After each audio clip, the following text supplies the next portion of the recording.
Clippers arena, you spending $15,000 to go sit and stare at the back of someone's head from 30,000 feet up. So look, with that whole Clippers thing, I like the idea. I think that the whole, not the ticket prices, of course, just the whole idea of what Ballmer's trying to do. Yeah. With the whole creating a new name for himself with the arena, because I mean, let's be honest, every time you think of crypto or Staples, whatever you call it, LeBron James. instance LeBron, Kobe, like just Lake Show, like that's the first thing that's coming to your mind. 100%. So with, I forgot the name for this arena, but with them making this new one, I think it's great. I think the whole idea of them tracking people's like cheering, and if you're cheering loud enough, you get a discount. Yeah. Unheard of. That's great. You can't sit down. I mean, I don't know why you would. You're at an NBA game, like They do that shit Premier League. exactly. I mean, all over the fucking world, Bundesliga, La Liga, all that shit. Even the MLS. Yeah. Like to me, when it's people like that that just say, "Oh, this is so corny. This is not gonna work." Like you're the people that when you see those overseas games of basketball, like a Serbia, Fucking, that's why when and what's it's crazy. the Jokic quote? I played in Serbia, bro. Exactly. That shit, like watch that. those people dissing it are the same reason we're not having those type of atmospheres. It's the same reason that Pacers tickets are going for like $20. Exactly. It's like that's why. Like, you know, those people that keep on thinking, "Oh, I'm just trying to be too cool at a basketball game." First off, take themselves too seriously. exactly. Like no one's looking at you. No, like no one's even remotely focused on what you're doing when there's an NBA game going on that we all pay watch for. Kawhi fucking straight face dunk on a bitch. Like, that's what I want to see. I don't give a shit what the person next to me is Exactly. doing. Like, just like the whole thing of people would first love to be at an NBA game, any NBA game. Oh yeah. The fact that those same people are taking it for granted and just saying, "Oh, it's so corny. This is not gonna work. Like, this is just ridiculous." I'm willing to bet any amount of money this works within less than 5 years. Yeah. When that whole arena's open. Might not the first year just because as Americans we're not used to that like environment and those rules being placed with the Austin FC, the whole supporter wall section. That's basically it, except NBA. International sports, that's what people are familiar with. Exactly. So, to me, I love the idea. I think more teams will start doing it. When you think of like crowd names such as the Wall for them, you think of OKC and Loud City. Like those places is what makes you not want to play there. Yeah, 100%. You got it. I mean, that's the thing too. Besides just fan engagement, which is good for just a whole variety of reasons. Mm-hmm. Part of the fucking advantage of playing at home is that your crowd noise is going to be something. Exactly. Like, despite the fact that the Kings haven't been shit until recently, and even then, it's like you're exiting early. Mm-hmm. Just that one clip of when Kevin Huerter knocked down that three, and it's like, holy fuck, that is about as loud as I think I've ever heard an NBA stadium. Mm-hmm. And you want that type of environment because if you're sitting there and you're pulling a Joel Embiid shooting 96 free throws a game, try to get in his head somewhat. Granted, if you have a guy who's going to be able to knock down the majority of free throws that he takes, it's not going to play that big of a role, but at the same time, it can come down to one. Yeah. The wall, it's a great idea. I like it. I think for a variety of reasons, I think that just drawing more attention to the Clippers for that organization, that franchise, that's great. But 15,000, I mean, I don't even too mad at the price because there's going to be people that pay that.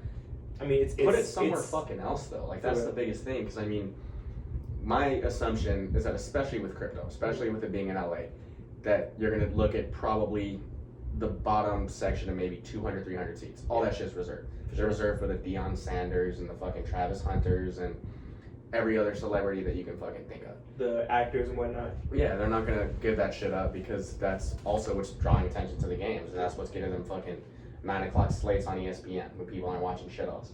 But at the same time, maybe put it, I don't know, in the fucking middle center and it's like, oh, well, you're taking away seats that are somewhat inexpensive for the rest of fans. Mm-hmm. It's like, you just got cost-benefit analysis, that bullshit. Would you rather have that where if you're watching the game, the way that it's shown from side to side, you see that in the background? Yeah. That's also going to be another thing that draws more entertainment to it or actually just even attention in the first place where I mean, fuck, having it up in the corner, it's like, what's that loud-ass noise? Oh, shit. It's the people that are staring directly at the fucking Jumbotron and that are pretty much their heads are touching the ceiling. Mm-hmm. That shit doesn't make sense. And like, I think I saw it on I think it was either Arenas or Pat Bear's podcast. But they were talking about if you're going to do it and have this whole, like, soccer vibe or in like whole Europe vibe to Yeah. it, overseas, whatnot, or even a college vibe, you should probably put it on both ends, Yeah, exactly. just so like it's not like it's affecting both ways when they go like down the court. Yeah. If it's an away team, which one it will be, they can choose which side they don't want to be playing on in the fourth quarter, which I think Arenas touched on it.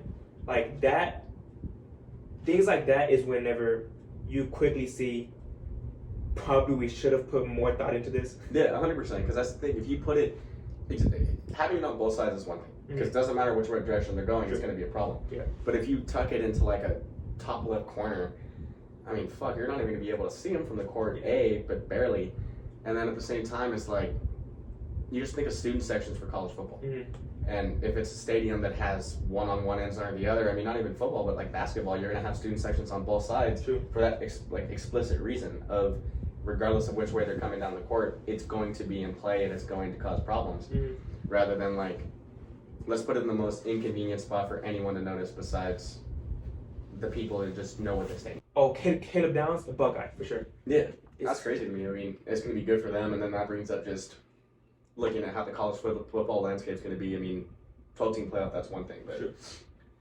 Nick Saban moving on, that is, besides just sending shockwaves media-wise, whatever they want to cover, it's somewhat reshaping the landscape of the teams that have sway and power in the transfer portal. Mm-hmm. But also just in the sense of, I mean, with UT and Oklahoma moving to the SEC, that's already more competition. I don't think teams like Vanderbilt or Mississippi State or Arkansas, I think they're going to stay exactly where they are. I'll say what I'm about to say for like SEC teams like that for the fucking Vanderbilt. I like. Never mind. Just keep going because it's like it's truly a pain to me how much people believe. If you're not a whole faithful guy, just believer in Texas and OU coming in, Yeah. dumping, okay, fine.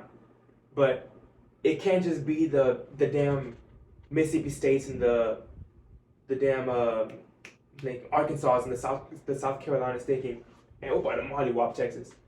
Dog. It's not going to be the case. The recruiting stays the same. And that's the thing. I mean, the biggest difference between the two conferences, at least for the better part of the last decade, is recruiting. That's one thing. I mean, you got teams like Florida or LSU or, I mean, Georgia and Alabama, of course, but teams like Florida or LSU or even Tennessee, these guys get really good recruits just because they want to play in the SEC, and it's media coverage is one thing. Environment's another thing, because it's not like you're going to a UT Iowa State game and the atmosphere is like a fucking even Florida Tennessee game, something like that. Yeah. But now with the way that the NIL is and these athletes getting paid how they're getting paid, I mean, shit, 100% go to the SEC because you're going to get the most media coverage there. First off, you're going to be playing against the best competition, and then while Saban had his fucking run, it's like, why would you not go to Bama over any other school? Because you're pretty much, if you do what you think you're capable of doing and what the Alabama recruiting thinks you're capable of doing. It doesn't matter where the fuck you get drafted, you're going to get drafted. Exactly. And that's the thing, you establish a name for yourself, and it's not like we've seen any Alabama quarterback, and I will save my Jalen Hurts hatred for later, but there's been no really, like, lock quarterback that's come out of Alabama where it's like, this guy is a game changer. Yeah. You don't have the Josh Allen's coming out of Wyoming who is 6'5" and 240 pounds, runs like he's 6'2", 210. You don't have the Lamar Jackson out of Louisville who is probably, not even probably, he is the best athlete on the field every time he steps onto the field. Yeah, for sure. Or you got the guys like Mahomes who played at a small school like Texas Tech and goes and drops 500 yards against Baker, who also drops 500 yards. You don't get that type of talent coming out of Alabama. I mean, Mac Jones is one thing, Tua's another, and then Jalen Hurts. But you look at look at the running back room they had when they had Kamara, T.J. Yeldon. Who else was on that fucking team? T.J. Yeldon. Kamara and T.J. Yeldon. Was Henry part of that too? Damn, it was someone like that. No, it couldn't have been Henry because But was Kamara it- was drafted, 2017? Around there, 2016, around there. And I think the replacement for Henry was Scarborough. Oh, it was Bo Scarborough, so that's probably what it was. It was probably Scarborough, Yeldon. I mean, you look at their running back rooms, Devontae Smith won a Heisman as a receiver who's built the same as I, where he's just fucking thin as thing could be. And it's like, all positionally, skill position wise, offensive line, I mean, fucking Creed Humphrey, I will preach Creed Humphrey for as long as possible. But you look at every other position besides quarterback, and not even usually, it is serviceable every time. Mhm. But then with DeBoer coming in now, and just the sheer number of people that have just, I mean, both for Washington and Alabama's sake. Yeah. Washington goes to a national championship. Penix plays against UT like he is prime Tom Brady, and then he plays against Michigan, and he looks like if I went out there after a 4 local and started shucking the shit around. And it doesn't make sense to me. You got guys like Roma Dunze, who is, hopefully he's not a Bear, but he's probably a Bear if they don't go Marvin Harrison. Sure. Then you got Jalen McMillan, you got John Polk. These guys are all very talented. They're, what's the running back? Dylan, it's not Dylan Howard, is it? Dylan Johnson. Dylan Johnson. Yeah. He's not bad. No. And then their offensive line was phenomenal. Braylon Trice, he's going to be, I think he's going to be a dog. Yeah, for sure. And you get they're good at every position, but they played probably their worst game of the season when it mattered most. Michigan's D-line was a force to be reckoned with, but the handoff merchant didn't do a goddamn thing that game. You just let Donovan Edwards and Blake Corum do what they're going to do. Yeah. And dump off little Brock Purdy 2-yard screen routes and let the receiver or tight end run away with it and do what they're going to do. So, Washington, I don't think Washington makes the playoffs next year. 12 teams, and then both. So, like, they had the group of 5 team is an automatic bid. Right. They're not winning the Big Ten. They're not touching the top 3. Yeah, hell no. I'm not a big fan of that group of 5 thing just because, like, we've seen times where a UCF or Memphis can finish off the season as a number 12 in the team. Yeah. I don't think we have to just force it that this group of 5 team, oh yeah, they're for sure in, just because they beat the teams like Tulsa, Tulane. Exactly. You're playing against, and that's the thing too. You don't want to necessarily discount any of the school's talent, but it's the breadth of that talent. Just like you look at someone like Bama or Georgia or Ohio State or Michigan, they've got solid guys at every position. Mm-hmm. You look at like a Liberty or a Tulane or a Memphis, they might have a phenomenal quarterback, a phenomenal running back, a really good secondary, a really good defensive line. It's pick and choose from different units, and that's why they're beating the dog shit out of these other teams that aren't really dominant in one category over the other. But it's like once you play a team that's complete, and that's another argument too, where it's like, oh, Alabama would beat the 0-16 Browns with 0-16. Like, no, you're not. Like that's just that's one thing. But again, it's like the complete units are going to take the tops off of the secondary, regardless how good that secondary is. Mm-hmm. They're going to understand how to pound the rock a little bit better because their blocking is going to be better. I mean, you can even have a fantastic offense, skill position wise, and have a dog shit O-line or a dog shit D-line because it's really fucking hard to compose a really good offensive or defensive line in college. And then it's like, we're not going to really hold our own. I think that Missouri, it's not necessarily even a sleeper team, but I have Missouri getting into the playoffs next year. They looked fantastic against Ohio State. I mean, granted, you have Marvin Harrison not playing, but that team's good. Luther Burden's a fucking dog. And thank God, because I think he was first going to OU. Yeah. And I was like, dear God, no, man. Like, he's good, dude. I mean, and that's the thing. Even you just look at I wouldn't necessarily say minimalistic relationship or rivalry between UT and Missouri since they left, but the whole Drew Lock horns down bullshit with Tom Herman. That's Tom Herman's best moment as a Longhorn. But I was turned when that shit happened. Dude, that shit was hilarious. But now Missouri, I mean, it seems like they've solidified themselves enough into the SEC to not have the same level of recruiting as, I mean, I don't even want to say Bama at this point because Caleb DeBoer at this point currently is not getting the job done. But they're not going to have the same recruiting as Georgia. But who's the white running back? Cody Schrader? Mm-hmm. Yeah. Dude was fucking phenomenal, and he's doing that against SEC teams too. And then Luther Burden is really, really solid, and I'm not mad at Brady Cook. I'm not. So I think they'll be fine. I think Washington's going to be in for a significant world of hurt because they're losing Malik Muhammad. I hope he comes to UT. Well, comes and fucking. What was his name? Jabbar Muhammad. Jabbar Muhammad, yeah, because we have Malik. It would be nice if they came and linked up, but at the same time, why the hell would he? I mean, imagine if he goes to somewhere like Ohio State. Like that secondary is going to be ridiculous. It was saying it's at us and Bama, but I think it's more so the Bama thing of like his coach. Yeah, and it makes sense too. I like Kalen DeBoer. I think he's a good coach. I think that clearly he's a good locker room presence because the way that Washington played against us was one of the. I mean, besides the fact that Ryan Watts was running in circles the entire game, not have any clue where he was going. Penix played a perfect game. Yeah. It was about as good of a performance you can see from not just a college quarterback, but a quarterback in general. And I mean, shit, they won twice against Oregon, and Oregon was a good team. They might have won, what was it, like 10 straight games by one score, but it's the same thing. You still winning those games, and in college, I think it matters a lot less than it does in the NFL, where you get exposed immediately because the talent pool is just so much larger. Yeah. But it'll be interesting to see. I think it'll be weird to not see Alabama come in ranked as like a top 10 team to start off the year, because shit, every year with Nick Saban, you're expecting one or two. I think with the whole Bama situation, it's more so about, because I mean we've seen it. There's a track record of everywhere the boys went to, easily they've like he's changed those programs within at least 2 seasons. Like Eastern Mississippi Christian Community College or whatever the hell small school he started out at. And I'm more than sure those small colleges that are looking for head coaches, they didn't start off the season like with such high aspirations and whatnot. Yeah. Coming to the season, so he's obviously been a believer of like changing the culture and whatnot. So I'm more than confident he's gonna keep that up. It's just a matter. Exactly. It's just there's like 2 ways that this doesn't work out, for my opinion. It's Bama fans and their whole board, the AD and whatnot, are not patient enough because they haven't been able to be patient. Yeah. They're not used to this whole new level of. Plus, they don't even need to be patient. Exactly. When you had Nick Saban and them doing what they're doing, it's like, what was it? Where I don't remember the time span, but it was like 50%. Let's just say 20-year period.